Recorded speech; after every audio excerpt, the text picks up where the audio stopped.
I think just living in a city for so many years and like,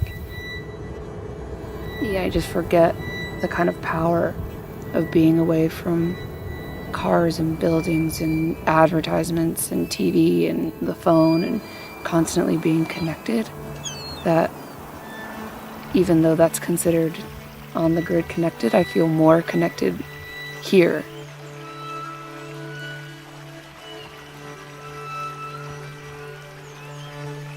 Because, I don't know, there's just nothing around and you're in nature and you know, I'm not like scared of nature.